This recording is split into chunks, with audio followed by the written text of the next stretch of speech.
Това са моделите. Някои, както казах, съм ги сняла от цвят, за да са по-ясни. Това е нашия формат, с който ние можем да си композираме и да си подберем какво искаме да композираме в орнаментиката. Тъй като не можем да завъртим, т.е. след това, имайки в предвид, че печата върви под права линия, нали, хоризонтала, ние можем да завъртим орнаментика по диагонал и тогава самия орнамент да има различно разположение върху плата. Можем да съчетаем различни видове орнаментики. Може само един в централно. Но и самия орнамент, когато се изработва, т.е. снемайки го, вие вече ще решиме, може би заедно ще решим кое да бъде височината на печата и кое да бъде взлъбнатата част. Т.е. кое ще бъде черното, кое ще бъде бялото. Или кое ще бъде цвета, кое ще бъде плата. Пак припомням, за да видите нашите опити, от който не е бил, нали, от предните workshop-и, които са с дървен печат. Тук това е с дървен печат. Виждате, че дървеният блок е доста несъвършен. Той е много по-различен от ситопечата, камо ли пък от дигиталния печат, който е абсолютно изгладен. Но това са различни видове други шаблони, други печати, които сме използвали, висок печат, само че не от дърво, а направо изработени от плъст.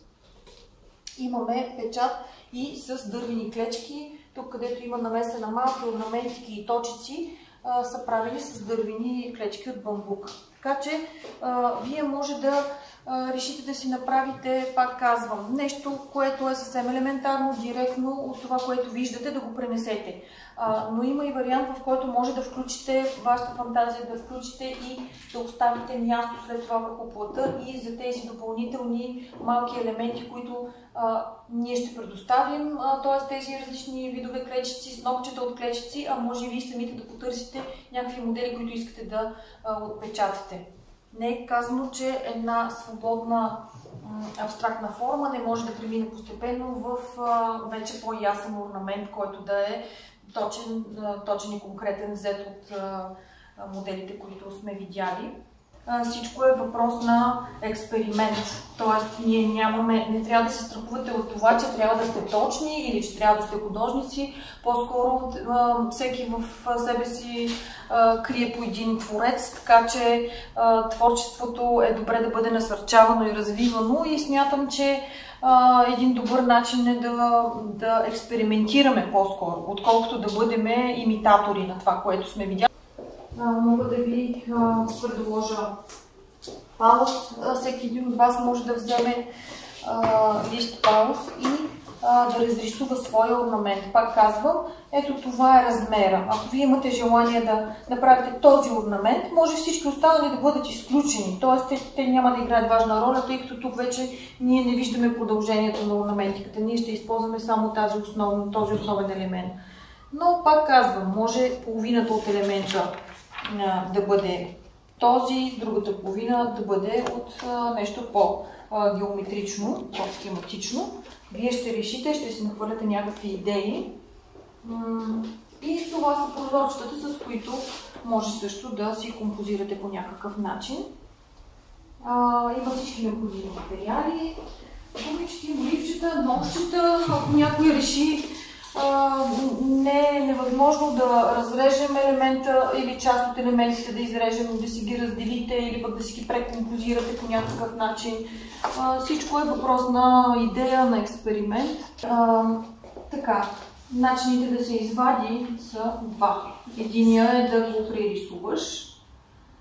Другия начин е с позволение на Илия, с поставен на двоен паус, на единичен, и с много леко движение на молива да се изкопира леко само силуета и след това вече отделно да бъде разрисуван и подчертан. Ще можеш да си... Бих могла и малко по-чертожнически да подходя, примерно с линия, нали, за да запазя пропорции и така. Да, би могла, макар че мисля, че... Може и аз според мен това, което Дидия така направя, примерно както е снимала, според мен ще бъде много по-лесно да го снимаш и нали, да си го разпечаташ и след това Да, просто да го отминеш. Да. Защото как няма да минаваш нали, по самия план. Не знам, ти ще решиш дали искаш да изчертавам, но си мисля, че особено при тези елементи, в този тип експеримент е хубаво орнаментиката да е жива, да е леко несъвършена, да си личи наистина разбрана работа. Ще стане много по-автентично някакси. Автентично смисъл на това, че сега тук днес ти си го направила. Мен ще ми е интересно, ако мога върху тая гума, нали, понеже е по-пластична и лесна за обработка. Което За мен ще ми е много интересно, ако мога в детайл да ги извадя по някакъв начин. Да, това... Да си го играя. Да, значи това няма да е изцяло. Тук трябва да се съобразим с спецификата на материала и в смисъл аз мога да те насоча в едно технологично, техническо изрязване, което може да имитира до някъде тези малки дупчици. Да, би могло.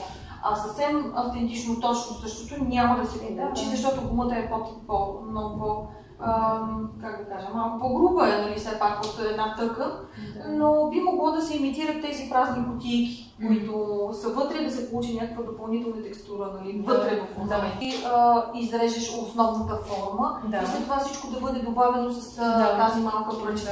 Всичко смисъл ето тези орнаменти. И другото, което и на мен сега, като си разговаряме, ми идва, но понеже те фактически са 5, т.е. това символче е тук вътре.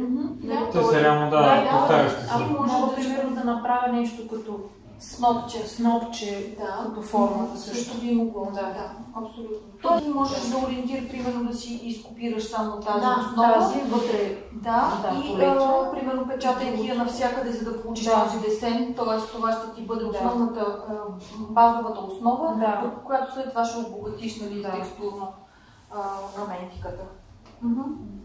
Ти можеш да напечаташ с някакъв много бледо син цвят, да речем, основата. С тези големи, нали, основните силуетни форми и след това вече да напълниш с по-нататъчни. Тук, примерно, дупчиците бяха в печата, а ние вече ги попълнихме. Тук също пак е... Това е с правоъгълните пръчици, с които пак е направена форма. Ето тук отново имаме един ред, който може да продължи безкрайно. Така че има някакви варианти. И тия също примерно, тук пак са... Така ги беше попълнено. И самите малки пръчици могат да бъдат подготвени. Ето тук е по-голяма, която всъщност въздейства по различен начин. Добре. Благодаря.